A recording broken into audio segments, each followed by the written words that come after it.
Morning बच्चों। आज हम पढ़ेंगे रेप्टाइल्स। ठीक है, इससे पहले जो हमने पढ़ा था वो था फाइलम क्लास एम्फीबिया। ठीक है, आज हम पढ़ेंगे क्लास रेप्टिलिया। तो एम्फीबिया का तुम लोगों ने बुक से पढ़ ही लिया होगा। ठीक है, अब हम आते हैं क्लास रेप्टिलिया। रेप्टिलिया जो वर्ड है वो किससे आता है? ग्रीक वर्ड है। तो रेप्टम मीन रेप्टम से निकला हुआ है।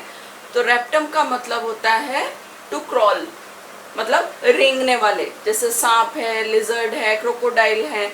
तो जो भी रेंगने वाले जंतु जो जमीन पर रेंगने वाले होते हैं, क्रॉल करने वाले होते हैं, रेप्टिलिया आते हैं। जिस साइंस में हम इसकी स्टडी करते हैं रेप्टिलिया की या रेप्टाइल्स की, या हम कहते हैं क्रॉल करने वाले एनिमल्स की, उसको हम कहते हैं हर्पेंटोलॉजी। ठीक है, जैसे जूलॉजी में हम एनिमल्स की स्टडी करते हैं, अब उसमें भी अलग अलग ब्रांचेस हैं। तो जहाँ स्नेक्स या रेप्टाइल्स की स्टडी होती है हर्पेंटोलॉजी कहलाती है। ठीक है, तो ये क्या होते हैं? जो क्लास रेप्टिलिया है इसके अंतर्गत अभी तक जैसे हमने एम्फीबिया देखा, एम्फीबिया कैसे थे? लैंड और वाटर दोनों पे रहने वाले थे। अब जब हम रेप्टाइल्स में आते हैं तो रेप्टाइल्स के जो एनिमल्स हैं वो कैसे रहेंगे? पूरे टोटली टेरेस्ट्रियल लाइफ के लिए अडेप्टेड रहते हैं, अनुकूलित रहते हैं। ये पूरे जमीन पर रहने वाले हैं। तो जब जमीन पर रहने वाले हैं तो उनका अडेप्टेशन भी वैसे ही उसी टाइप का इनका अडेप्टेशन होगा।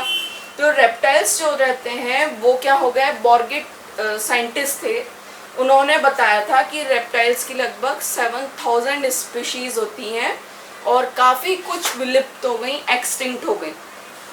ठीक है, अभी जैसे हम क्लासिफिकेशन में पढ़ेंगे तब हमें पता चलेगा कौन कौन सी एक्सटिंक्ट हुई हैं, जो पहले थी फिर वो समय के साथ में गायब हो गई।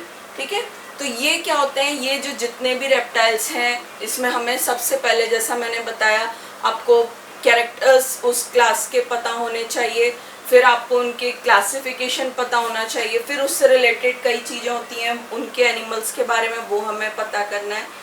तो जो रेप्टाइल्स होते हैं वो क्या होंगे? रेंगने वाले जंतु रहते हैं या बिल बनाकर रहते हैं। ठीक है, मांसाहारी कार्निवोरस होते हैं। ये पूरे के पूरे टेरेस्ट्रियल लाइफ के लिए अडेप्टेड रहते हैं। तो ये हवा में सांस लेते हैं, मतलब इनमें लंग्स बन जाते हैं। शीत रुधिर होते हैं। ठीक है, मतलब अपना एडजस्ट कर सकते हैं टेम्परेचर। अंडे देने वाले एग लेइंग एनिमल्स हैं। टेट्रापोड्स चतुष्पादी हैं। ठीक है, तो ये जैसा हमने पढ़ा था उस दिन, टेट्रापोड्स में एम्फीबियन, रेप्टाइल, बर्ड और मैमल्स आते हैं। ठीक है, तो ये क्या होंगे? इन रेप्टाइल्स में या दो जोड़ी पैर रहते हैं कईयों में, और कईयों में वो भी नहीं रहते, जैसे हम स्नेक्स पढ़ते हैं। लिजर्ड में 2 पेयर लेग्स रहेंगे। तो हो भी सकते हैं और नहीं भी हो सकते हैं, जिनमें पेंटाडेक्टाइल 5 उंगलियों वाली इनके पैर होते हैं। ठीक है, बाह्य कंकाल जो होता है इनका स्केल से बनता है, बहुत रफ होता है, इसमें ग्लैंड्स नहीं होती। जैसे अभी हमने एम्फीबियन में पढ़ा था इनकी ग्लैंड्स होती हैं, वो ग्रंथियां इनमें नहीं पाई जाती। ठीक है, तो इनकी जो स्किन होती है बहुत ड्राई, स्केली, इस टाइप की रहती है। ठीक है, इनका जो स्केल्स, शील्ड्स, स्क्यूट्स या प्लेट्स, इस टाइप के स्ट्रक्चर इनमें पाए जाते हैं बाह्य कंकाल के रूप में, एक्सोस्केलेटन के फॉर्म में। ठीक है, जो इनका माउथ होता है आगे से कैसा होगा? जनरली कॉनिकल, शंकुआकार होता है, जिसमें टीथ्स होते हैं, छोटे छोटे दांत होते हैं। अंतः कंकाल इनका जो एंडोस्केलेटन है वो बोनी होता है। ठीक है, स्कल मोनोकॉन्डाइलिक, जैसे अभी हमने डाइकॉन्डाइलिक पढ़ा था एम्फीबियन में, यहाँ मोनोकॉन्डाइलिक, जो इनका स्कल वर्टिब्रल कॉलम से अटैच होता है एक ही ऑक्सीपिटल कॉन्डाइल से। इनका जो हार्ट होता है वो 3 चैम्बर्ड रहता है। फिशेस में हमने पढ़ा था 2 चैम्बर्ड, 3 चैम्बर्ड एम्फीबियन में। ऑरिकल, वेंट्रिकल, 2 लेफ्ट और राइट ऑरिकल और एक इनकम्प्लीटली डिवाइडेड वेंट्रिकल। वैसा ही रेप्टाइल्स में 3 चैम्बर्ड रहेगा, बट जो क्रोकोडाइल्स होते हैं उनमें 4 चैम्बर्ड हार्ट होता है, 2 ऑरिकल एंड 2 वेंट्रिकल, मतलब left right auricle, left right ventricle. ठीक है, तो इनकी जो आरबीसीज होती हैं वो जनरली न्यूक्लिएटेड रहती हैं, न्यूक्लियस होता है, ओवल होती हैं। ठीक है, श्वसन इनका जो रेस्पिरेशन होता है वो फेफड़ों द्वारा होता है। किडनी इनकी मेटानेफ्रिक, अब जैसे हम आगे जब पढ़ेंगे नेक्स्ट यूनिट्स में कंपैरेटिव एनाटॉमी, तो वहाँ पर मीजोनेफ्रिक किडनी क्या होती है, मेटानेफ्रिक, ये डिटेल में वहाँ बताऊंगी मैं। तो मेटानेफ्रिक होते हैं, ये यूरिकोटेलिक होते हैं, मतलब इनका जो एक्सक्रीटरी उत्सर्जी पदार्थ होता है वो यूरिक एसिड होता है। तो ये यूरिकोटेलिक जंतु होते हैं, ठीक है। इनमें जैसे हम फिशेस पढ़ते हैं, लेटरल लाइन सिस्टम था, बॉडी के दोनों साइड में सेंसरी ऑर्गन लेटरल लाइन पाई जाती थी, वो इनमें आके अब नहीं होती, ठीक है। अब आप जैसे जो लिंग होते हैं इनके सेक्सेस, मेल अलग फीमेल अलग, इस टाइप से अलग अलग रहते हैं। इनमें फर्टिलाइजेशन इंटरनल होता है, जैसे एम्फीबियन में हमने पढ़ा था बाह्य निषेचन होता है, इनमें आंतरिक निषेचन पाया जाता है, ठीक है। जैसे एम्फीबियन में हमने पढ़ा था पैतृक रक्षण होता है, पेरेंटल केयर, वो इसमें रेप्टाइल्स में काफ़ी कुछ नहीं होती, ठीक है। अब आप आते हो तो इनमें एम्ब्रियोनिक मेम्ब्रेन्स होती हैं, amnion, chorion, yolk sac, allantois, ये सब भ्रूणी झिल्लियाँ इनमें पाई जाती हैं, ठीक है। योकी मीरोब्लास्टिक एग्स होते हैं इनके। तो इस टाइप से इनके कुछ कैरेक्टर्स, काफ़ी कुछ कैरेक्टर्स हैं जो हमें पहले तो कैरेक्टर्स पता होना चाहिए। अब हम इसका क्लासिफिकेशन देखते हैं। तो क्लासिफिकेशन में मैंने तुम लोगों को डिटेल में विद कैरेक्टर्स एग्जाम्पल नोट्स में दिया हुआ है। यहाँ पर समझाने के लिए मैंने सिर्फ आउटलाइन इनके नाम ही लिखे हैं, ठीक है। तो अगर हम क्लासिफिकेशन देखें तो क्लास रेप्टिलिया, इसको 5 उप वर्गों में, क्योंकि रेप्टिलिया क्या है, क्लास है, वर्ग है, तो इसको 5 उप वर्गों में बांटा है, ठीक है, 5 सब क्लास में बांटा है। अब ये बांटा किस बेस पर है, हमारे जो स्कल होता है, ये स्कल है, इस स्कल में ये जो पार्ट है ये कहलाता है टेम्पोरल रीजन, ठीक है। टेम्पल जो कहते हैं ना हम, ये हमारी कनपट्टी, तो ये जो टेम्पोरल रीजन होता है इसमें होल ओपनिंग है या नहीं है। तो इसीलिए क्लास रेप्टिलिया को उनके डिवीजन किया है ऑन द बेसिस ऑफ, मतलब किस बेस पर इनका डिवीजन है 5 सब क्लासेस में, कि इनमें टेम्पोरल, स्कल में जो कपाल है, स्कल में टेम्पोरल रीजन है या नहीं है, ठीक है। तो इस बेस पर इनको एनैप्सिड, यूरिएप्सिड, एनैप्सिडा, यूरिएप्सिडा, पैराप्सिडा, सिनेप्सिडा और डायप्सिडा 5 उप वर्गों में डिवाइड किया हुआ है, ठीक है। तो देखो इसमें एनैप्सिडा जो है, एनैप्सिडा ए मतलब विदाउट, मतलब इनमें टेम्पोरल रीजन होता ही नहीं है। बेस क्या है ध्यान रखना, स्कल में टेम्पोरल रीजन है या नहीं है। तो एनैप्सिडा जो रहते हैं ये बिल्कुल पहले के, मतलब एम्फीबियन से जब रेप्टाइल्स बने थे उस टाइम के हो गए। तो ये बिल्कुल प्रिमिटिव टाइप के रेप्टाइल्स हैं। इनमें जो सॉलिड स्कल की रूफ मतलब छत, ऊपर का पोर्शन बहुत सॉलिड रहता है, कोई टेम्पोरल ओपनिंग नहीं होती जैसे हमारे टेम्पोरल ओपनिंग है। तो ईयर की जो तो टेम्पोरल ओपनिंग इनमें नहीं होती। जो लिम्ब होते हैं, पैर जो होते हैं, उनमें पंजे होते हैं आगे, तो क्लॉड लिम्ब्स होते हैं इनमें, ठीक है। दांत नहीं होते। तो इनका जो एक ही ऑर्डर है ये है चिलोनिया या टेस्ट्यूडेटा, ठीक है, टेस्ट्यूनेटा। तो टेस्ट्यूनेटा में मतलब हम ध्यान रखो टर्टल्स, ठीक है। टेस्ट्यूनेटा मतलब टर्टल्स जो आते हैं वो इसमें आते हैं, जिसमें इनका जो शरीर होता है, जैसे देखे होंगे टर्टल, इनका जो शरीर, बॉडी सॉफ्ट बॉडी होती है, वो ऊपर और नीचे से घिरी हुई होती है। जो ऊपर होता है वो बहुत हार्ड होता है, उसे कैरापेस कहते हैं, ठीक है। और जो नीचे का पोर्शन है, नीचे का पोर्शन कहलाता है वेंट्रल पोर्शन, प्लेस्ट्रॉन। तो इसके अंतर्गत जो भी टर्टल्स आएंगे या जंतु आते हैं, वो उनकी सॉफ्ट बॉडी एक कैरापेस और प्लेस्ट्रॉन के बीच में बंद रहती है, ठीक है।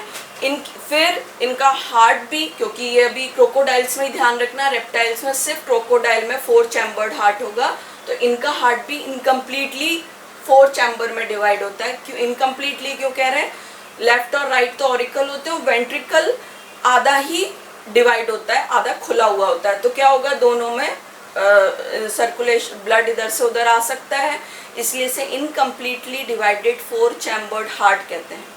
ठीक है, अब आप आते हो यूरिएप्सिडा।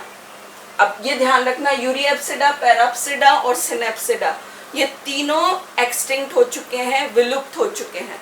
ठीक है, तो इनमें भी ध्यान रखना, इनमें भी क्या होगा, जो स्कल में एक ही टेम्पोरल ओपनिंग होती है, डोर्सोलेटरल साइड में यहाँ पर ऊपर की तरफ एक ही टेम्पोरल ओपनिंग होगी। एनाप्सिडा में वो थी ही नहीं, यहाँ एक होगी। ठीक है, और उसके ऊपर की जो ओपनिंग होती है, उसके ऊपर की जो बोन होती है वो क्या होगी, स्क्वैमोजल और पोस्ट ऑर्बिटल बोन। ठीक है, तो पोस्ट ऑर्बिटल बोन और जो टेम्पोरल, पोस्ट ऑर्बिटल और स्क्वैमोजल बोन के बीच में ये टेम्पोरल ओपनिंग होती है। अब आप आते हो पैराप्सिडा।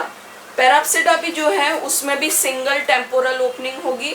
ठीक है, और इसका जो इस ओपनिंग के ऊपर की बोन और नीचे की बोन, मतलब जिससे ये घिरा हुआ रहता है, ये सुप्रा टेम्पोरल और पोस्ट फ्रंटल बोन्स होती हैं।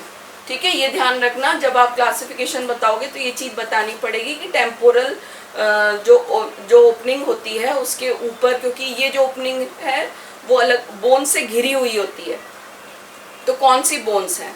ठीक है, फिर आप आते हो सिनेप्सिडा। सिनेप्सिडा में भी क्या होता है, एक ही टेम्पोरल ओपनिंग होगी और वो भी किससे बाउंड होती है, पोस्ट ऑर्बिटल और स्क्वैमोजल बोन। ये अभी नाम तुम लोगों को तब लर्न हो जाएंगे जब हम पढ़ेंगे स्नेक की बाइटिंग मैकेनिज्म, तो उसमें कौन सी बोन कहाँ है वो उसमें समझ में आ जाएगा, तो नाम तब अच्छे से रट जाएंगे। ठीक है, अब आप आते हो लास्ट डायप्सिडा। अब डाय से ही ध्यान नाम समझ में आ रहा है, डाय मतलब दो, तो दो टेम्पोरल, यहाँ पर क्या होगा, 2 टेम्पोरल ओपनिंग्स होती हैं। ठीक है, और किससे डिवाइडेड, वो दोनों जो टेम्पोरल ओपनिंग है वो डिवाइडेड रहती हैं किससे, पोस्ट ऑर्बिटल और स्क्वैमोजल बोन से। तो इन डायप्सिडा को आप फिर क्या करते हो, इसको 3 ऑर्डर्स में डिवाइड किया हुआ है। ये सब क्लास हो गई। डायप्सिडा को 3 ऑर्डर्स में, गणों में डिवाइड किया हुआ है। रिंकोसिफेलिया, स्क्वेमेटा, क्रोकोडीलिया। ठीक है, रिंकोसिफेलिया जो होते हैं इसमें स्नाउट हेड, मतलब जो इनका आगे हेड में ऐसा स्नाउट थूथन सा ये निकला हुआ होता है, और इसमें एक ही लिविंग स्पीशीज आज तक है, और ये भी रेप्टाइल्स में हमें इसके बारे में पढ़ना है इस वाले टॉपिक के अंदर ही। स्फिनिडोन पंक्टेटम, ट्यूटारा जो कहते हैं, स्फिनिडोन पंक्टेटम, इसके बारे में हमें इसका डायग्राम, डिटेल, ये सब पढ़ना है आगे। तो ये एक सिंगल लिविंग स्पीशीज है रिंकोसिफेलिया ऑर्डर के अंदर। तो इनकी बॉडी कैसी होती है, छोटी, थोड़ी इलोंगेटेड, लंबी, छिपकली के समान होते हैं ये। ठीक है, पेंटाडेक्टाइल लिम्स होते हैं, क्लॉड होते हैं, नाखून ऊपर रहेंगे। ठीक है, और बिल बनाकर रहते हैं ये। इनकी जो स्किन होती है वो ग्रेन्युलर स्केल्स से ढकी हुई रहेगी। ठीक है, और इसमें कई इनकी एब्डोमिनल रिब्स, कई रिब्स होती हैं इनमें। ठीक है, हार्ट इनकम्प्लीटली डिवाइडेड 4 चैम्बर्ड होगा। तो सिंगल लिविंग स्पीशीज स्फिनिडोन पंक्टेटम। सेकंड आते हैं हम स्क्वैमेटा, ऑर्डर स्क्वैमेटा में। इसको हम स्क्वैमेटा मतलब जिनमें स्केल्स होते हैं, इसकी लगभग 6800 स्पीशीज है। तो देखो टोटल तो थी 7000। ठीक है, टोटल रेप्टिलिया 7000 है, उसमें से 6800 स्पीशीज लिजर्ड्स और स्नेक्स की हैं। तो इनको फिर 2 सब ऑर्डर में डिवाइड किया हुआ है, लेसरटिलिया, ऑफिडिया। इन दोनों में आपको डिफरेंस भी हम आगे पढ़ेंगे नेक्स्ट क्लास में। लेसरटिलिया मतलब लिजर्ड्स, छिपकलियां, और ऑफिडिया स्नेक्स, सांप जो होते हैं। ठीक है, तो इनको 2 सब ऑर्डर इनके हैं, लेसरटिलिया और ऑफिडिया, लिजर्ड और स्नेक्स। तो स्क्वैमेटा जो आते हैं, अब जो लिजर्ड और स्नेक्स के कैरेक्टर हैं वो ये आप स्क्वैमेटा में बता सकते हो कि इस जो सब ऑर्डर है इसमें लेग्स हो भी सकते हैं जैसे लिजर्ड में, और नहीं भी हो सकते हैं जैसे स्नेक्स में। ठीक है। तो लिम्स हो सकते हैं, एक्सोस्केलेटन जो रहता है बाह्य कंकाल वो एपिडर्मल स्केल्स का होता है, स्पाइंस हो सकती हैं, कांटे हो सकते हैं, ठीक है। क्वाड्रेट बोन, अब ये मैंने कहा जितने भी बोन्स के नाम हैं ये तुम लोग अभी स्नेक बाइटिंग मैकेनिज्म, जब स्नेक काटता कैसे है तो उसमें हम सारी बोन्स हमें समझ में आ जाएंगी। तो इनमें क्वाड्रेट बोन जो होती है जनरली इमूवेबल होती है, पर इनमें मूवेबल रहेगी, ठीक है। जो वर्टिब्री होता है प्रोसीलस, ये हम स्केलेटन पढ़ेंगे तब बताऊंगी, ठीक है। रिब्स सिंगल हेडेड होती हैं, टीथ जो दांत होते हैं वो एक्रोडोंट, ये सब हम किस किस तरह के दांत होते हैं ये मैमल्स में पढ़ेंगे, ठीक है। मेल जो होते हैं उनमें एक इवर्सिबल कॉपुलेटरी ऑर्गन होता है, उसे हेमीपेनिस कहते हैं, वो इनमें पाया जाता है, ठीक है। इनके डिफरेंस नेक्स्ट क्लास में हम पढ़ेंगे। लिजर्ड और स्नेक में डिफरेंस पढ़ना है। थर्ड आपका आता है क्रोकोडिलिया। क्रोकोडिलिया मतलब नाम से ही क्लियर है, क्रोकोडाइल्स। तो क्रोकोडाइल्स ये कैसे हो गए, इस ऑर्डर के अंदर, इस ऑर्डर के अंदर आने वाले जंतु बड़े साइज के कार्निवोरस मांसाहारी हो गए, जनरली एक्वेटिक पानी में ही रहते हैं ये, ठीक है। इनकी पूंछ लंबी होती है, स्ट्रॉन्ग होती है, इनके पैर इनकी बॉडी को उठाने के लिए बहुत हैवी मोटे रहते हैं, ठीक है, और पावरफुल रहते हैं, वेब्ड रहते हैं क्योंकि पानी में तैरते भी हैं, तो जाल भी होता है इनके पैरों में। क्वाड्रेट इमूवेबल होती है, जैसे कि हमने पढ़ा था स्क्वेमेटा में क्वाड्रेट बोन मूवेबल थी, हिल सकती थी, वो अब क्रोकोडिलिया में नहीं हिल पाएगी, हिल सकती नहीं है, ठीक है। रिब्स इनकी जैसे इनकी सिंगल हेडेड थी, अब इनकी डबल हेडेड हो जाती हैं, ठीक है। यहाँ ध्यान रखना हार्ट जो होता है वो completely 4 chambered, two left right auricle, left right ventricle, 4 chambered इनका हार्ट रहेगा, और इनमें एक ही मीडियन पेनिस होती है, ग्रूव्ड पेनिस, वो इनमें क्रोकोडाइल्स में पाई जाती है। तो इसके अंदर जो एग्जाम्पल है वो क्रोकोडाइल, गैवियलिस, घड़ियाल जो कहते हैं, एलिगेटर, ये इसके एग्जाम्पल हो गए। तो इस तरीके से आप लोगों को इसका क्लासिफिकेशन विद कैरेक्टर्स, एग्जाम्पल, ये हमें पता होना चाहिए, ठीक है। तो नेक्स्ट क्लास में जो हम पढ़ेंगे वो आपको लिजर्ड और स्नेक में डिफरेंस पढ़ना है, ठीक है। तो जब उसके बाद हम पढ़ेंगे एक लिजर्ड और स्नेक में डिफरेंस हो गया, फिर इसके बाद हमें पढ़ना है कि पॉइजनस और नॉन पॉइजनस, जहरीले और बिना जहरीले सांप को हम कैसे आइडेंटिफाई कर सकते हैं, सांप कैसे काटता है, बाइटिंग मैकेनिज्म मतलब काटता कैसे, अपना जो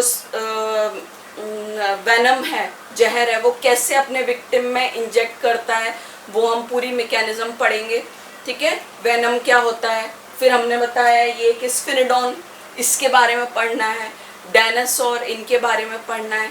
तो इतना सब रेप्टिलिया में काफ़ी कुछ चीज़ें पढ़नी है, ठीक है। तो इतना जो पार्ट है ये नोट्स में भी मिल जाएगा, और अपने आप बुक से भी ज़रूर पढ़ना। एक्स्ट्रा कैरेक्टर मिलते हैं उनको लिखो, ठीक है। Okay, thank you.